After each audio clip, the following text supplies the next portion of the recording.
Respond نہیں کرتے. اگر آپ کو یاد ہو رمضان میں ہم نے اپنی نشریات میں ایک پروگرام کیا تھا جس پہ میں نے سورہ عصر کے حوالے سے کچھ باتیں کی تھی. ظاہر ہے I am not a scholar, میں ایک عام سا آدمی ہوں, مگر جو میں نے ایسنس کی بات کی تھی, خسارے کی بات کی تھی, نقصان کی, تو اس نقصان کی سب سے بڑی وجہ جو تھی وہ تغیر تھا, چینج تھا. یعنی انسان اگر اس بات کو سمجھ جائے کہ یہ جو خوشی میں آج محسوس کر رہا ہوں کل نہیں ہوگی, کیونکہ یہ ایک ایموشن ہے, یہ ایک احساس ہے, ایک جذبہ ہے, تو اگر کل نہیں ہوگی تو میں ناخوش ہوں گا. تو یہ خوش یا ناخوشی تو میرے ہاتھ میں ہے نا. تو کوئی مجھے دے تبھی بھی میں بیلنس اسٹیٹ خوش, نہ دے تبھی بھی خوش, اپریشیٹ کرے تبھی بھی خوش, نہ کرے تبھی بھی خوش. اس کے لیے سیکنڈ سٹیپ جو ہوتا ہے ریئلائزیشن کے بعد وہ ہوتی ہے سیلف انٹروسپیکشن. سیلف انٹروسپیکشن کو اگر میں تھوڑا سا اردو میں سمجھاؤں تو شاید یہ ہو کہ کچھ دیر کے لیے جبھی بھی آپ کو وقت ملے, دن میں ایک مرتبہ منیمم, آئیڈیلی رات کو, کچھ دیر کے لیے اپنے اندر جھانکیں. میں تو اسے کہتا ہوں میٹ یور سیلف, اپنے آپ سے ملاقات کریں.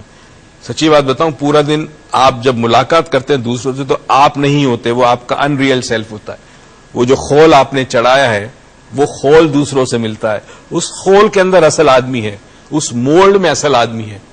اس اصل آدمی سے ملیں, چند منٹ بیٹھیں اور سکون کے ساتھ آنکھیں بند نہ کریں, بس چپ ہو جائیں اور دیکھیں, کوشش کریں اپنے اندر ایک پیس ایکسپیرئنس کرنے کی, ایک سکون کی کیفیت. کوئی چیز حرکت میں نہ ہو, آپ کا دل دھڑکے گا, ظاہر ہے آپ زندہ ہے, پھیپڑے آپ کے انفلیٹ ڈفلیٹ ہوں گے ڈیفینیٹلی, دوران خون آپ کا چل رہا ہے, وہ اپنی جگہ پہ physical activity. Emotionally and psychologically come at peace in a way کہ آپ کے مائنڈ میں کوئی تھاٹ نہ آئے. ہم جو چاہتے ہیں ناظرین, اور جو ہماری ایونچولی جس لیول پہ ہم لے جانا چاہتے ہیں آپ کو, جس کو مختلف اسکول آف تھاٹ میں, روحانی اسکول آف تھاٹ میں مختلف نام دیے گئے, اسے کہتے ہیں تھاٹ لیسنس اسٹیٹ. ایک ایسی کیفیت کہ جس میں آپ موجود ہوں مگر آپ کے ذہن میں کوئی سوچ نہ ہو, کوئی خیال نہ ہو.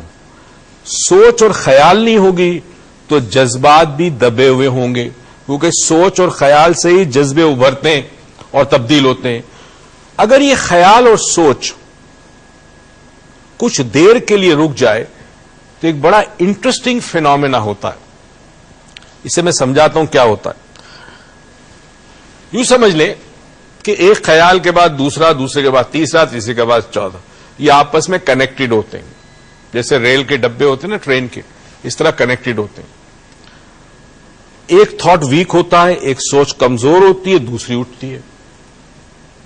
اچھا, آپ لاشعوری طور پر 24 گھنٹے سوچتے رہتے, شعوری طور پر آپ بہت کم سوچتے.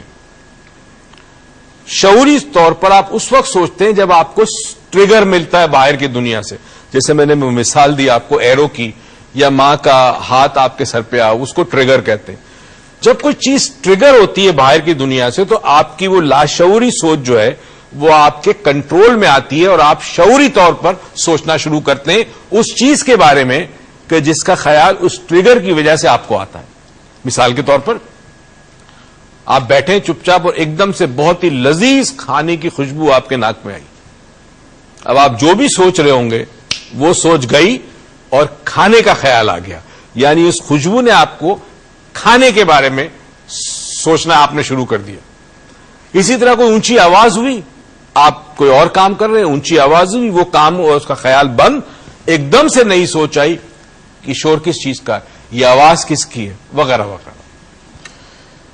اب کوئی لمحہ ایسا نہیں ہوتا, ایون ان سلیپ, نیند میں بھی انکانشیس تھنکنگ چلتی رہتی ہے آپ کی, اور اس کی وجہ سے آپ کو خواب بھی آتے.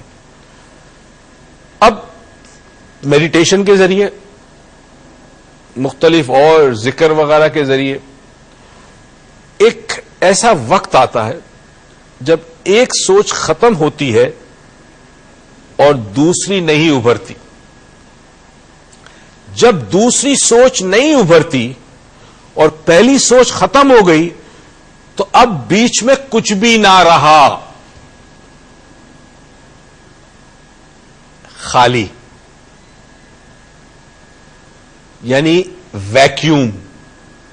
پہلی سوچ ختم ہو گئی، دوسری آئی نہیں. یہ جو ویکیوم ہے، جو خلا ہے، اس خلا کو زندہ رہتے ہوئے صوفیاء کرام فنا کہتے ہیں. بڑا مشکل سبجیکٹ ہے ناظرین، مگر میں صرف یہ چاہوں گا کہ روز کچھ دیر کے لیے اپنے آپ سے ملاقات کر لیں، اور یہی آپ کی زندگی میں آپ کو بہت کام آئے گی. اس دعا اور امید کے ساتھ کہ پروردگار آپ کو زندگی میں بہت ساری خوشیاں دے، توفیق دے کہ خوشی آپ دوسروں میں بانٹیں. کل آپ سے پھر ملاقات ہوگی انشاءاللہ. عروج ہوگی. اپنا خیال رکھیے گا. پاکستان پائندہ باد.